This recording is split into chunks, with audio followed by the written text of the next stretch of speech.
So this morning, I would love to welcome you to three very special people this morning, some from the Northern Hemisphere and some from the Southern Hemisphere. So I'd like to welcome, first of all, Natasha Jones from Effective Law and author of Mandemic, a tale of the man who didn't like to be told what to do. So we'll be talking about that later on. You're very welcome, Natasha.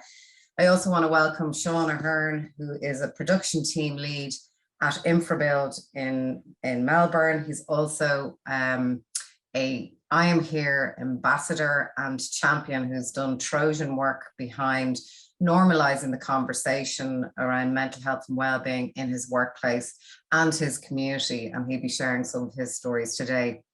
And finally, we have Kieran Toohey, and also calling in from Australia. And he is a peer and community advisor for Open Arms. He's also worked in Mates in Construction and Mates in Mining. And I think what I love about having Kieran and Sean here with us today, they work in an industry where traditionally men have not spoken about their mental health and well-being, and for them to come through the other side and see the impact of long-term continuous support of men and how that has worked is amazing. Because I often think that if we can crack it in construction or mining or steel, you know, we can crack it in pretty much anywhere. So you're all very welcome this morning. But for people who don't know me, I have a very big sporting background. I've fought for women's rights for a very long time, not just on the sports field, but also in the workplace. And to be honest, I have got some criticism over the last few weeks for, you know, changing sides, and that's why I'm doing this, because I'm not changing sides. There's a couple of reasons why I'm doing this today, and one is a personal one, in that I left my 6-month-old baby and 2-year-old a few years ago to work across Europe, and I was gone 3 or 4 days a week, and that meant that my husband had to fundamentally change his role. Now, granted, we had an amazing creche. I did do the washing before I left. However, he became the main carer, and he was also working at the same time. And I saw his role shift over time and the struggles that he had. So really this has been niggling me since probably 2011. And then on the other side, in a world where I have fought for women's rights, particularly in sports, we never did it on our own, in that we always had men, really good men behind the scenes, driving our agenda forward to rebalance what was happening in the world. And I think it's my responsibility now to make sure that as we are driving for the equality of women, that we're not losing focus on men's rights as well, and that they have an opportunity to evolve in this changing world as well.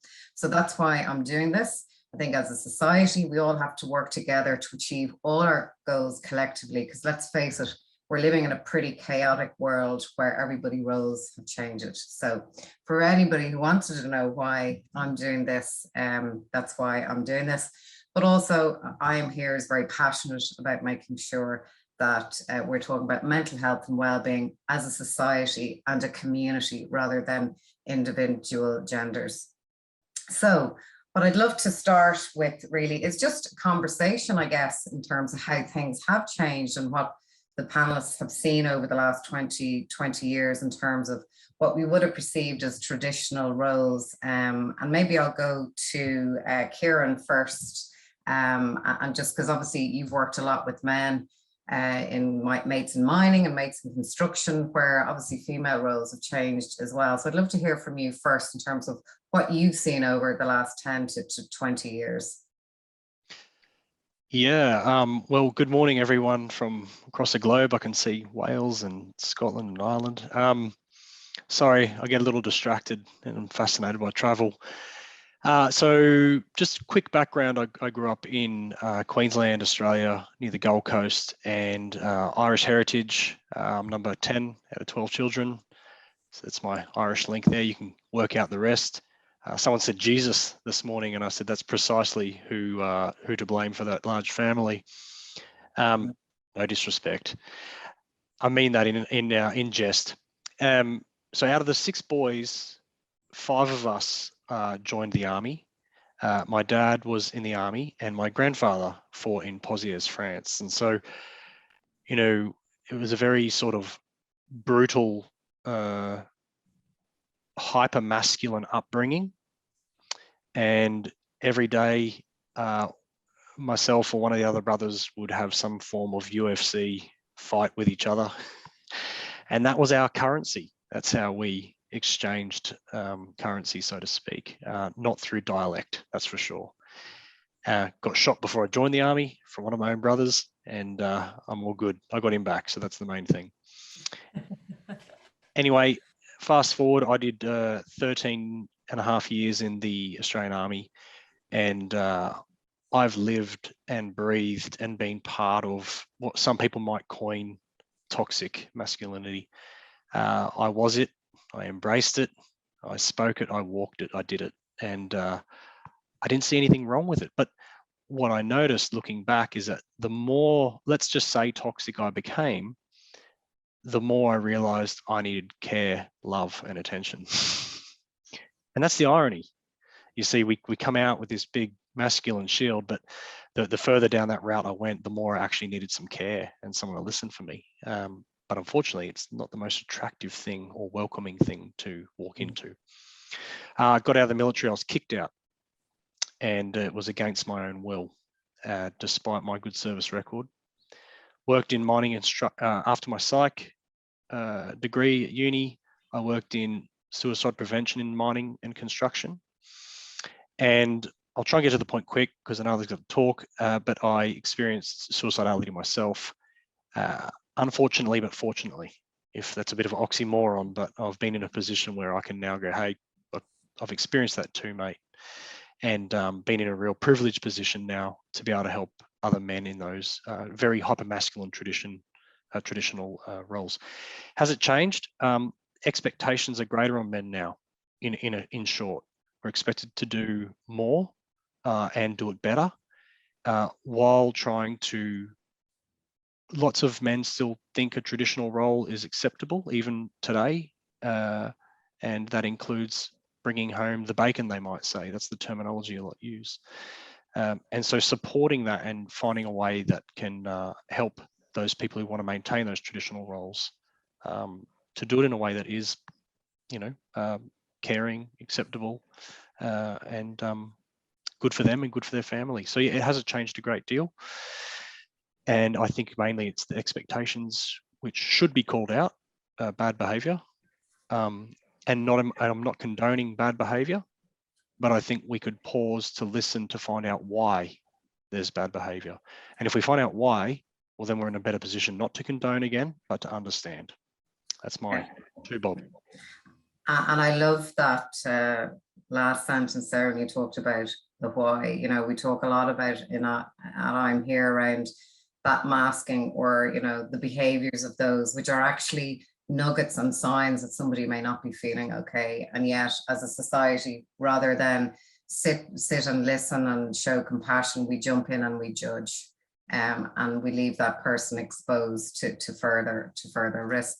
Sean, I might jump to you next, because I know you've a lovely story about when your son was born, and the shift in your role as a first-time father. And, so I'd love to hear about how you think men's roles have changed in the modern world where men and women are working together. Yeah, hi everyone. When my eldest was born, who's now 7, everything was going well, great pregnancy, the whole lot. And once he was actually born, my wife's blood pressure went through the roof. And so she was taken into theatre for what was meant to be a 10-15 minute minor adjustment. And I was given a newborn. And I thought, oh, this is great. My firstborn, everything's wonderful. And that was great for half an hour, then an hour, then 2 hours, then 3 hours. I couldn't feed him. I didn't know what to do with him. I didn't know where I was at, where he was at, and I didn't know where my wife was.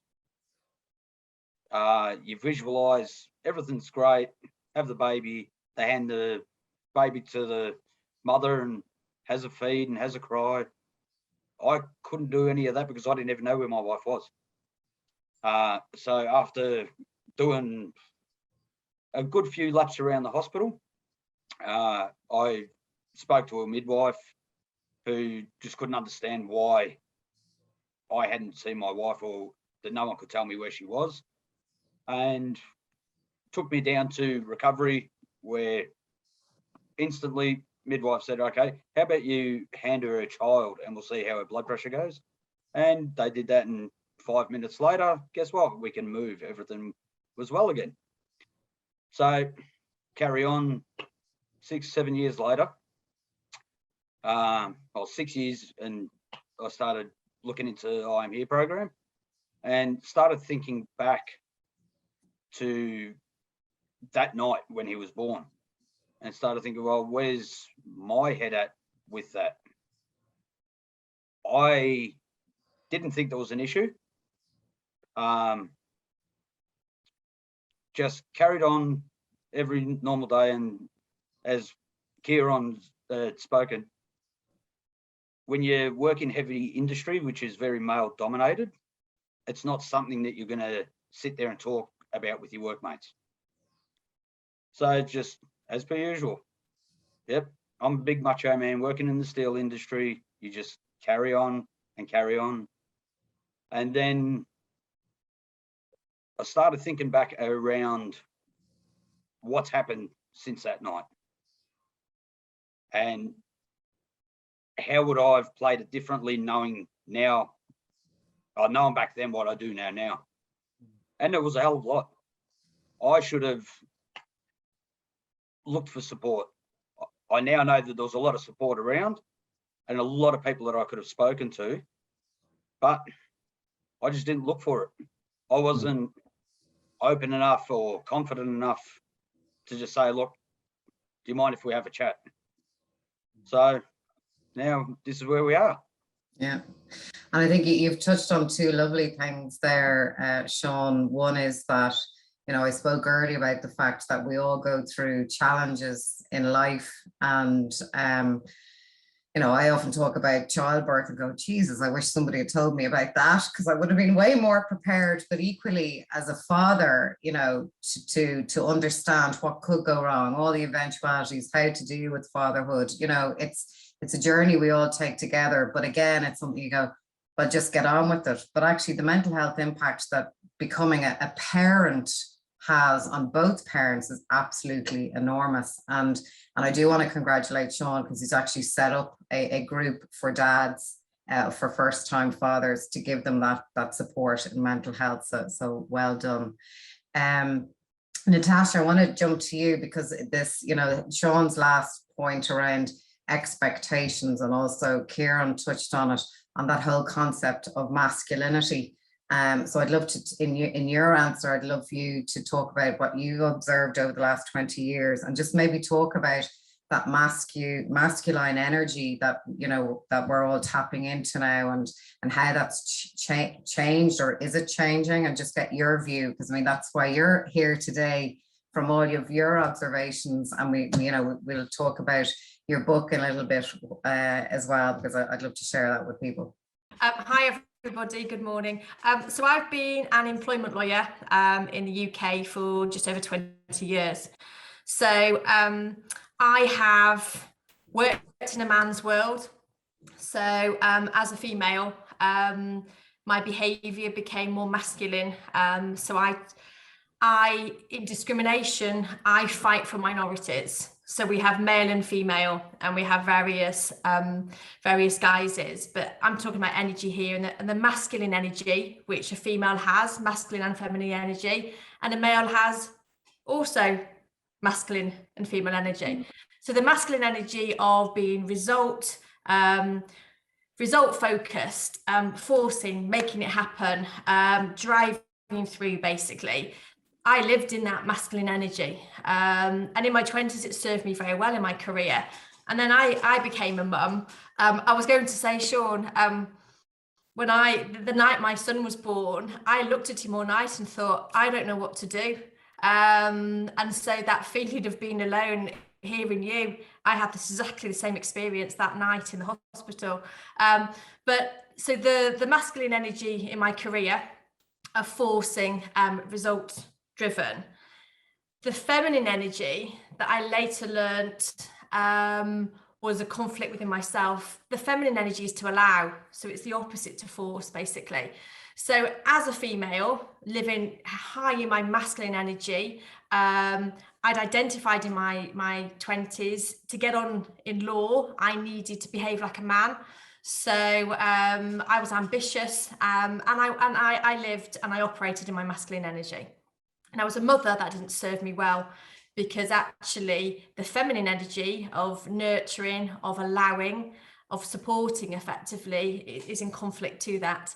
So my journey has been to, I suppose, firstly within myself, but then also identify in the workplace that, especially in law, but in business generally, the man's world of results. All we do is we focus on the results, you know, the Q1, the Q2, the Q4, how are we ending the year effectively? Let's drive down, let's get those results. And treating human beings as robots isn't serving anybody very well at all. And in the UK, the highest suicide rate is males aged 45 to 49. So my story is effectively in COVID-19, that first lockdown, I was listening to a podcast which spoke about the high suicide rate in the UK of middle-aged men. And the penny dropped that for 20 years, the files that had been on my desk with disciplinaries and exits of employees had been middle-aged men. So because currently the way society is not asking for help, I had said to all my clients, I don't believe anybody comes in to work to do a bad job.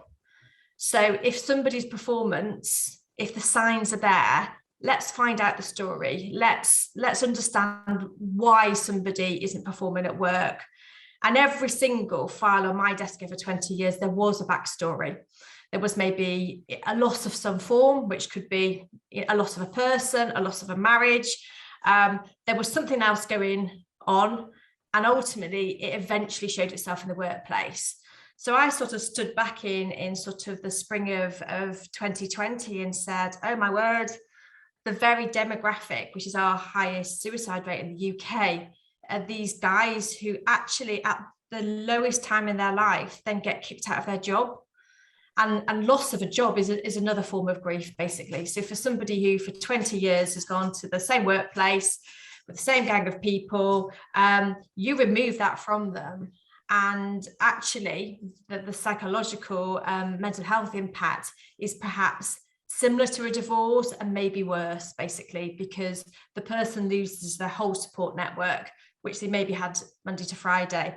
So for me, it became sort of quite, you know, I look back at myself and how I'd lived in my masculine energy, and it hadn't served me well in my personal life.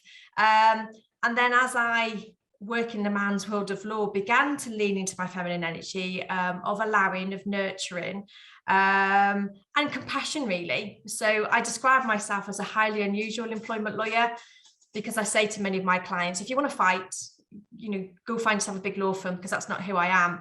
What I've tried to do is encourage clients to have compassion, to find out what that story is. If somebody isn't performing, if they're late for work, if they're dropping the ball, as it were, there is a story behind it. So as human beings, what we can give each other is open that door. You can't tell somebody what to do, but you can open the door and you can listen when they begin to reveal something to you. And just following on from that, because I'm going to ask the female first, do you think as we're evolving, you know, through 2021, 22 and the future of work, etc., do you think men are being asked or forced to lose or hide their masculinity as we rebalance the scale from a female perspective? Yes, and I would say as a middle-aged female watching effectively my peer group really struggle, is what I see is that a female in her masculine energy doesn't thrive, and a male whose masculine energy is being eroded doesn't thrive. So this isn't about, it's a man's world, men tell women what to do. But ultimately, the masculine energy is a man providing and protecting his family, and feeling he's able to protect and provide for his family. The masculine energy you're forcing, well, that's the one I think it probably needs a careful eye on, because we've had 100 years of industrialization and forcing, and look what we've done to Mother Earth, basically. So I'm not a big fan of forcing, but if we allow the feminine energy of, I suppose, nurturing and allowing, and then we understand that a male, it's genetic, a male wanting to provide and protect, and so we have to be very careful about eroding that for both sexes. And I say that for the sake of my children. I've got a son and a daughter, and I think, especially with my daughter, the guys who could be my future son-in-law, the fathers of my children, effectively, if we don't address this, we're not going, it's just a mess at the moment. So we need dialogue and we need to talk about it. And I don't have all the answers, but I think dialogue is the place to start. Yeah, look, and I think what I love there, and I'm going to bring in Kieran next just on the same point to get his view, but what I'm hearing is that, masculinity is characteristics, which is all around fix it fast, protect myself, protect my family, which serves a very positive place in the world when needed. But also, how do we then look at what we can bring in terms of nurturing, what we call the clear skills, which you're going to talk to Sean about. Because when I look at myself as a sports person all my life, I'm playing male dominated sports. It's called the paradox, is that, I've got abuse all my life for being too masculine, and yet I know that I have my nurturing skills and my kindness and my love as well. But actually, I was criticized as a female for being too butch or too masculine. And equally, maybe Kieran, you can talk about this. There's many men out there who have more of a feminine side than, in terms of that nurturing and that. So I think, is it just about bringing the best out of both for all of us together? I'd love to hear your view. Yeah, I completely agree. If we did a study of every person who identifies as male and everyone who identifies as female on Earth, and scientists took measurements like blood from each male and there's someone who's going to have the most, let's say, testosterone, to simplify it, out of all the men. Someone's going to have the most. And out of the female identifiers, someone's going to have the most estrogen, for example. Well, guess where everyone else sits? In between them on a spectrum. So, but now in saying that, I think, and I don't want to go too much into it or sell anything like meditation, but for me, being present allows you to notice a need of a situation. And sometimes the need is to put your hand up and really masculine, stern no, and let everyone know that that's it. But there's also a need for that nurturing and using those feminine attributes in men and women as well, and masculine attributes in men and women as well. Some of the most impressive, let's call them men that I've ever been around, are huge in stature. People wouldn't last long in the ring with them, literally. I'd watch some people fight this is military days. And yet that one person I'm thinking of, who was about 6'4", 130 kilograms, he would also come over and goes, "Oh God, I love hugs." And he would always just embrace you in a big, warm, loving hug. And he knew when to switch on and off those attributes that were given in any need. And women have, of course, the appropriate needs if they're present as well. So this, across that spectrum of where we sit, we all can use a masculine or feminine trait depending on what the need of each situation is as it arises. To see the situation, though, you've got to be present. Otherwise, we're sort of lost in a myriad of thoughts, which is normal too. You know, we can't just be Zen the whole time. But speaking of Zen, if you look at the yin and yang symbol, it's a beautiful representation of the black and the white in the black and the black in the white. But what's not obvious when you look at that symbol is the line through the middle. And that's precisely what they're talking about in Taoist philosophy with the middle way. Look, don't get me wrong, with my brothers, we have crass, funny, let's call it toxic humor to ourselves and within context. And with my sisters, my 6 sisters, we have the darkest crass humor as well when appropriate with each other. But when I hold one of my nephews or nieces, it's pure love and nurturing I give to those little ones. But also knowing that there are times when there's a big fat no that has to come up too. So I think finding the need of each situation, if a need is met, then you'll know it. And if it isn't met, you'll probably walk off and feel stressed or struggling.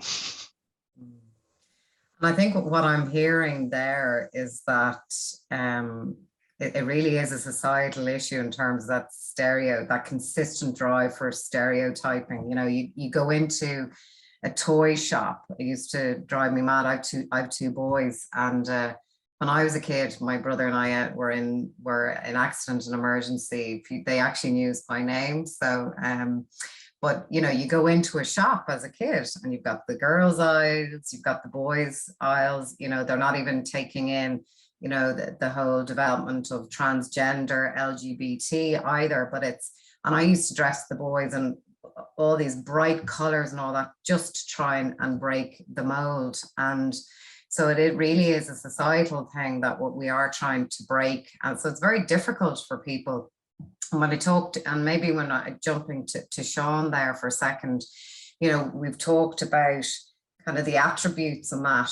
So for me, a lot of it's around emotional intelligence and teaching people the skills that maybe the education system are not yet doing right. Because you see that 23-year-old is standing there at the next generation, not knowing what to do with mental health. It's all from within.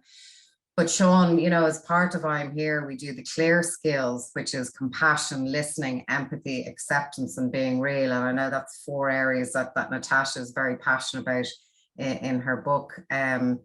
But Sean, tell us the impact of learning the clear skills. You know, so you're in a steel mining men. So, you know, tell us the impact of the clear skills on your personal life, but also within the workplace, and how that is helping in terms of drive the balance between masculine and feminine attributes.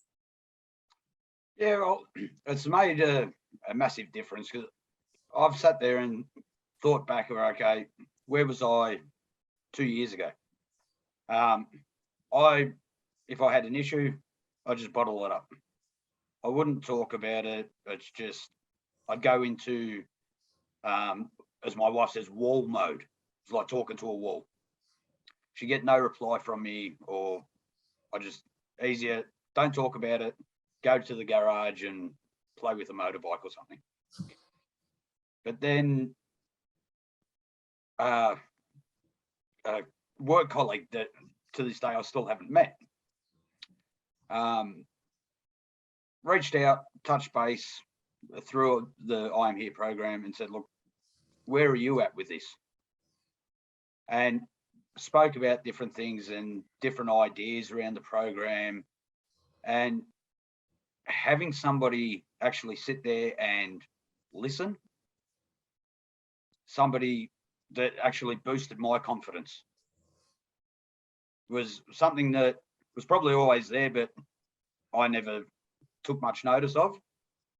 And for me alone, it's gone from just a guy that works in a steel mill 18 months ago to being on a global webinar with all of you, and just the people that I've met, the messages that I've had.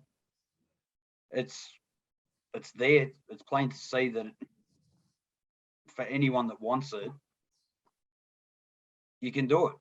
We've had multiple people that we work with that since the program has been launched across site have just come out for somebody to talk to. And being in Melbourne, we were locked down for 275 days.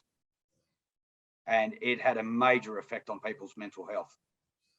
Then came in the mandate for vaccination. And we had people on site that they were just confused.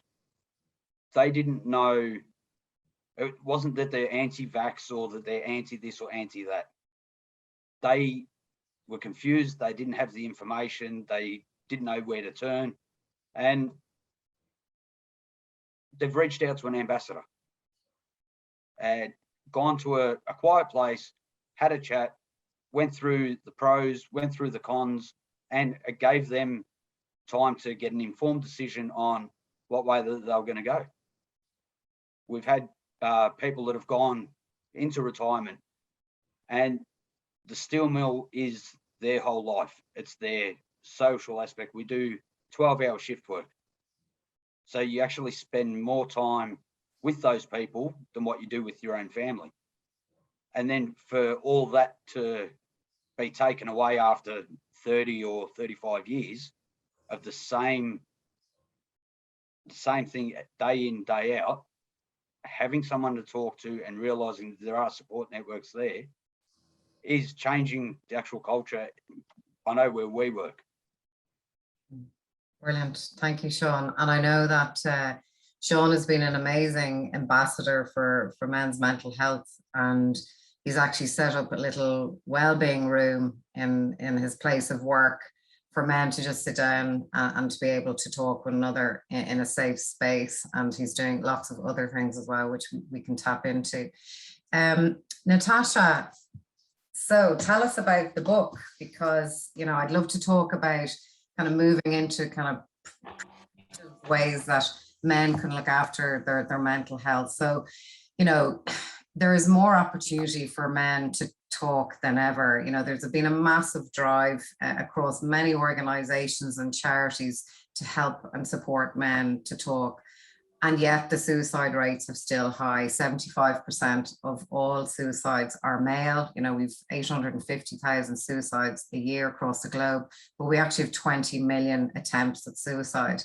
So clearly there's a gap between the data and also trying to get to a place where we're normalizing the conversation of around mental health and well-being. And obviously that's what we're doing, and I'm here with all our clients and now schools as well. So Natasha, tell us about Mandemic, the tale of the man who didn't like to be told what to do, because I think it's, you know, anybody on this call will really love it. I certainly do, for a few reasons, but I'm not going to take away your glory.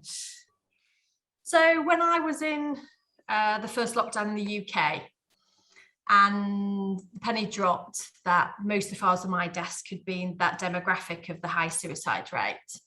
And then I sort of then spent a few weeks, I'd be talking about furlough all day, and then I'd go out in the garden to sort of weed, and all of these clients, their faces would come back to me, and each their individual stories. And as I sort of, I suppose, cast my mind back, I'd noticed patterns. So there were patterns, there were similarities between these guys who were getting stuck in life. And I had sort of a under the table conversation in respect of, I was employed as a lawyer. It was as a trusted advisor. So I think possibly the clients told me more. Some said, you know, my wife doesn't know about this, my parents don't know about it. So they were sharing with me because of a trusted advisor status. And I was giving them, I suppose, I was checking in, aside from the lawyer bit, you know, are you okay? You know, what does today look like? What does tomorrow look like? And I began to make suggestions. And then what would follow 6 to 12 months later, I'd get a card and emails, some flowers, basically saying, you did a great job with the legal stuff, but those little chats, they meant so much to me. So I began to sort of jot down some of the things I suggested, and ended up coming up with 32 habits. So a habit is an action we do automatically because we've done it so often the body just does it. We don't have to think to do it. The body just does it. So I began to sort of look at that. What I was doing, I was asking them to create good habits to replace bad habits. So some of the key pillars of such as sleep, what we put into our body, what good stuff, what not so bad stuff. I was using an analogy of a car. You know, a supercar has, you know, the right amount of fuel, the right amount of water, it's maintained, you know, and it's sort of, you know, it drives beautifully. But if you don't put oil and you don't put water in your car and it runs out of fuel, you expect it to conk out. And the human body is actually no different. Likewise, our phones, you know, your phone, the battery, we all plug in our phones once it gets down to 10%, we eagerly sort of don't want the battery to fail. But our bodies, how good are we at noticing as the battery is sort of running low? So Mandemic has 32 habits. Guys say to me, you know, I don't read. And it's really, I would say, a comic because it's illustrated. So the pictures tell you plenty. And I think possibly, I don't know if it's the same guys in Australia, but there's definitely my peer group as little boys, the girls were better and faster at reading. They had better handwriting.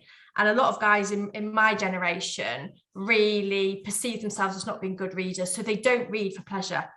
So there's a number, there's 32 habits.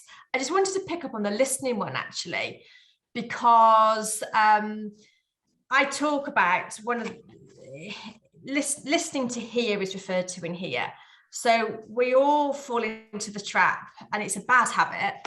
Whereas somebody's speaking, your mind's already thinking of what you're going to tell them back. And you actually have to practice listening to hear somebody and not necessarily offering advice or telling them what to do. It takes practice. So it's a daily practice for me, especially with my children. I've got a teenage son.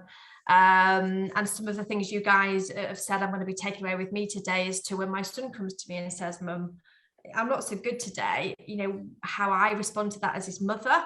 You know, mothers tell children what to do, but as he becomes a teenager, I'm aware that I mustn't tell him what to do.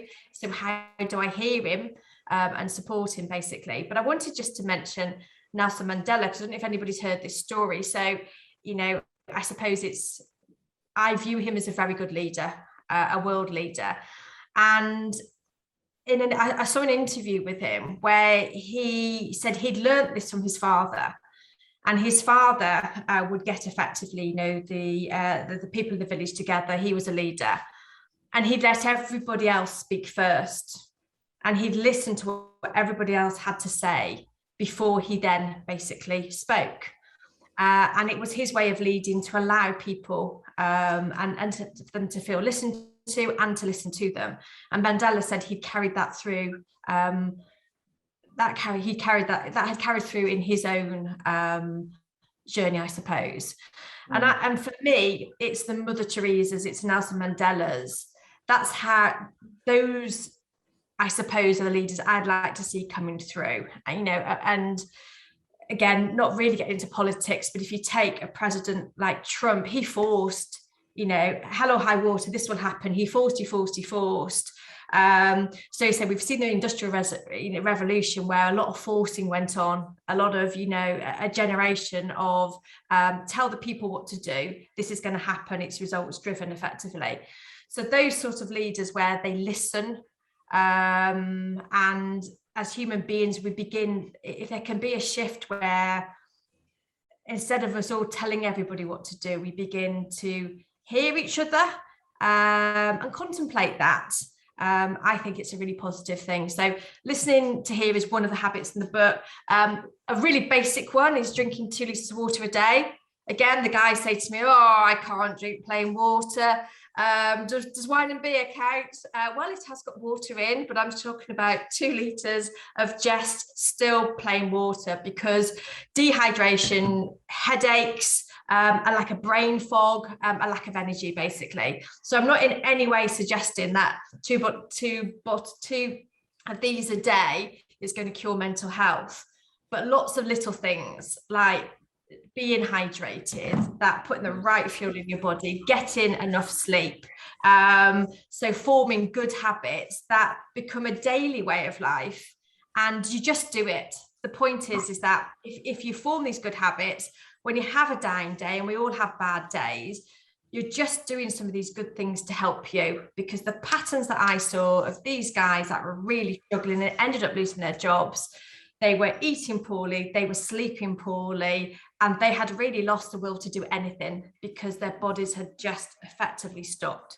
So ultimately, the human body, you push it enough and it will eventually break. So yeah, that's my take on an obsession with habits, Mandemic, the man who didn't like to be told what to do. So I don't tell anybody what to do. It's a gentle invitation to consider some good habits. Lovely. And look, what I love about the book is really that, you know, you've tapped into the concept that this is well-being. You know, people tend to go mental health, well-being, and I'm here, we talk about mental health and well-being, because if one pillar is off, so we've 6 pillars of well-being, you know, emotional, social, physical, financial, career development, and spiritual. If one of those is off, it impacts on all your different pillars. What I love about this book is that you can tap into it, you know, at any time. So you can close your eyes and open a page and go, oh, actually mine opened up on water. So clearly I need to drink more water. So you can do it lots of ways. Or equally, if your battery is low, as Natasha talks about, is, you know, what 1 or 2 little habits that I need to pick up on now that will help me get to that extra 5%. So it's really the simplicity of this book that I really like, because a lot of self-help books are very thick, they're quite heavy to read. So I do love the simplicity of that.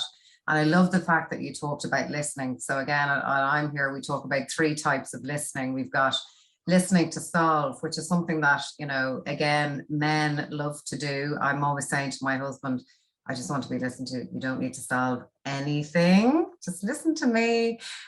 Listening to win. Again, my poor husband, if I'm in an argument with him, I want to win, he wants to win. But actually, I am here, and one of the clear skills of listening is all about listening to be curious and to understand. And when somebody isn't feeling okay, that they should be doing 95% of the talking. And I think that's what I always remember, 95% of talking, 95%. So all these little things that can help you.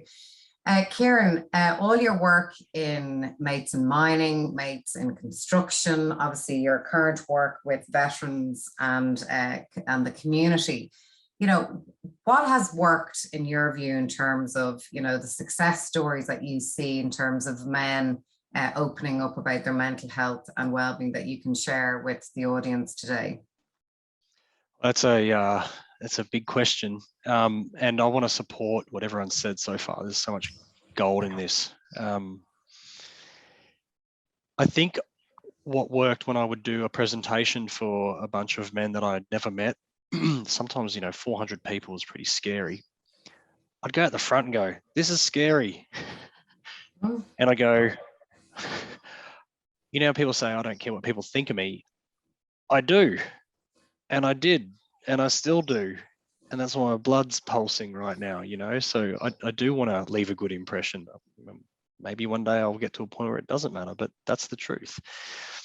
And I would also go out there and think, if I was in the crowd like I used to be when I was in the military and I did construction as well, I'd sit there, someone would come in front of us and start talking about mental health and well-being, and I'd elbow my mate and be like, what's this crap? And roll my eyes. I didn't use that word. It was much worse than that. And so I also say that when I come to the front or speak to anyone, is that I can't make you listen, and nor do I want to make you listen. And just by saying, in other words, this isn't a fight, these men automatically would sit forward and go, okay, I think I'll listen. This guy isn't trying to fight me. There's no friction in this conversation. And as Natasha said, you know, I'm not telling you what to do, because why? If someone wants to tell me what to do and comes forcefully, guess what they get back? A fight. Guess what I'm good at? Fighting. Guess what I don't want to do? Fight. And so I think that validating that you're not there to harm, my shield's down and I don't want to fight is one thing that worked really well. And the other one was, out of the males in mining, particularly mining, 9 out of 10 who didn't want to live anymore were going through a divorce. And out of those 9 out of 10, the ones who had young daughters, and I'm generalizing and bell curving here, they were probably if I can use the word worst, they were the closest to, not wanting to be here anymore, because they couldn't see their little girl. And I mean that in general terms as well. And so there's some connection there between the father figure perhaps and the daughter that I'm not aware of because I'm not a father. But part of it was they felt they were a burden to their family, and with them out of the road, their family would be much better. Now, on advice giving, ironically, here's some advice. One fella said to me, actually lots of fellas said to me, if one more person says, think about your children, I will do it. It's like, have they not thought that I am not thinking of them when in fact they were? So I think we can make assumptions with the best intentions too. Our intentions are good to help, but it's not always the right thing to do. And like Natasha, I think analogies, pictures, and stories work really well. And my favorite was when you come flying around a corner in your car and you went a bit too fast and you hit a power pole and you bust your face up and you're bleeding and you feel bad. Someone who loves you comes walking over to the window and knocks on it and says, hey, wind the window down. And you wind it down and they lean over in a bit of a condescending fashion. They go, oh, Kieran, I probably would have put my brakes on about 10 meters earlier and not be going as fast as you right now. Here's a good driving school. And then I'd say to the blokes, what would you say to that person right now? And it would erupt in laughter and there'd be F words and all sorts of things.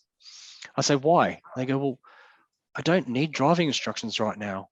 I've crashed my car. I'm in a mess. And now you give me advice? I just need care, attention, some love, some support right now to help stem the bleeding and get me safe. When I ask later down the track if I need support, well then sure, advice is okay, but I'll tell you when. So in a nutshell, I think pictures, habits like Natasha was saying, and I'll include habits like when you are trying to listen and you notice that you're not listening, be nice to yourself as well. Don't get all shitty because now you've noticed you weren't listening. That just perpetuates more. But likewise, try abstaining.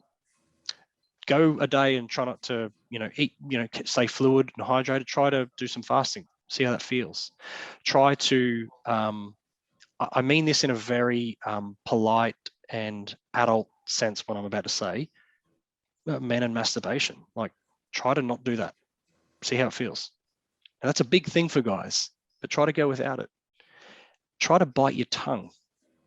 Like literally, if someone's calling you all sorts of things and you're offended, just try and cop it. See, just say nothing. Just try to have a practice at doing it. I'm, again, not condoning bad behavior or violence, but when it's appropriate, try to abstain from things like retaliating, talking back. Just bite your tongue.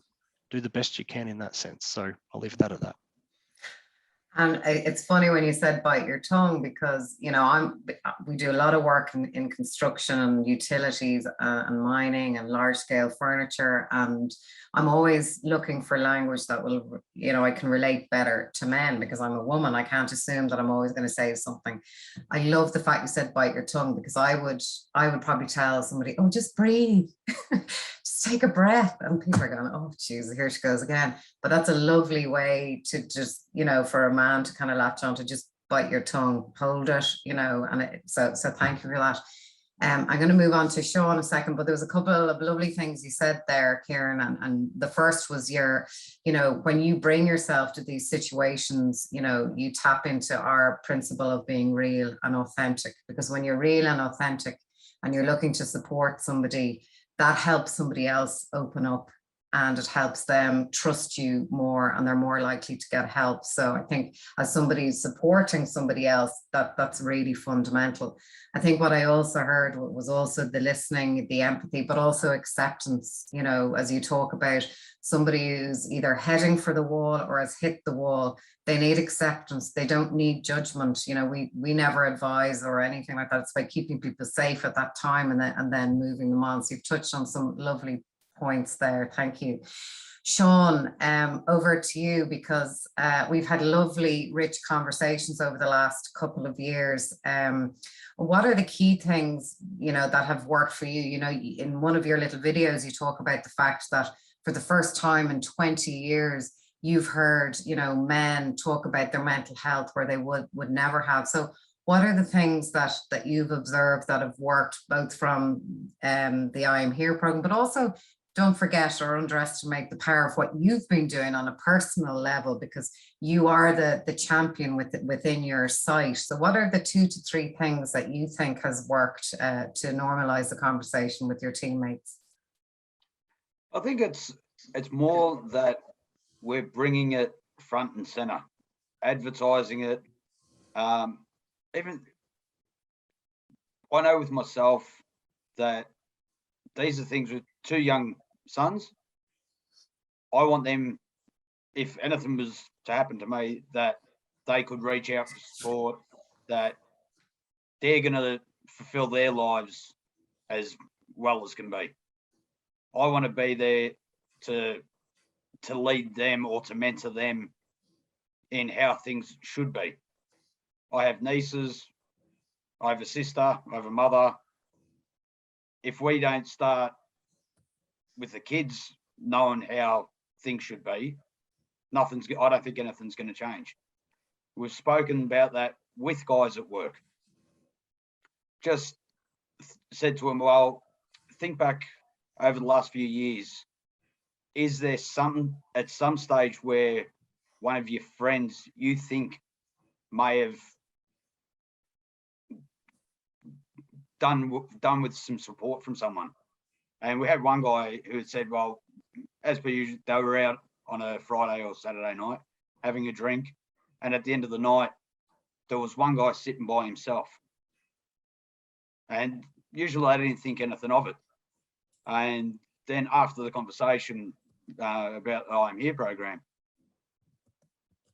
they went back to that and said, oh, maybe I should have just gone over and asked if he was okay. Just show the compassion. Just keep it, literally as you said, keep it real. Don't try and be somebody that you're not. As Kieran said, you can't tell people to listen. First thing they're going to do is not listen. Opening up the wellbeing office at work, having people know that there is somebody there to support them, that there is somewhere where they can go that's not in the HR office, that's not in the superintendent's office. Just knowing that there's somebody there to actually support them, talk them through it, it's great. Give them the options.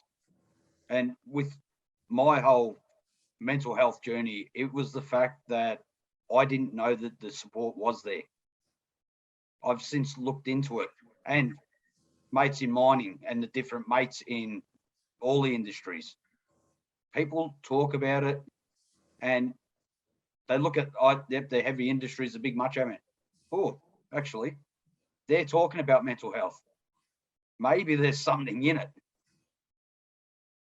And that's all it takes, actually getting it out there and letting them know. And people like you, Sean. And do you know what? It's 9 o'clock. I can't believe it. I still have 3 more questions, but it's been so rich. Something that Kieran touched on before I say goodbye is around looking after yourself. And I know that the book Pandemic all does it, but if you're caring for others as well, we always advocate that you do a self-check. So how do you know what habits to take if you're not sure about how you actually feel? So what I'm going to do is I'm actually going to gift everybody on the call a self-check. We've done a recording of it. It'll take you 10 minutes in terms of what does it mean to do a self-check and what to do. There's also e-learning there as you want, but the recording might be quick. So that's our gift for you today. I want to thank all our panelists, Kieran, Natasha and Sean. I'd love to spend another hour on this, and I think we could have got some really rich questions coming in. I want to thank those who did contribute as well today. I want to thank Aisling for the support as always. And I'm just going to leave you with this. Today is my dad's first year anniversary. I can't believe I actually created a webinar on this day without even thinking about it. So there's obviously karma there, and I want to thank him for giving me all my strength, and I'm somebody who always stood up for equality as well. So I just thought I'd leave you with that. So thank you all so much. And don't forget, the Mandemic book is out. I know I see some of you there have actually ordered it. Kieran, good luck with all your work with the vets and their families. Anything we can do, let us know. And Sean, I'll be talking to you. Sure, we talk all the time because he watches all the sport in Ireland as well. So we're always chatting to each other. So thank you all. And it's okay not to feel okay. And it's absolutely okay to ask for help. Thank you, everybody. Thanks. Bye, guys.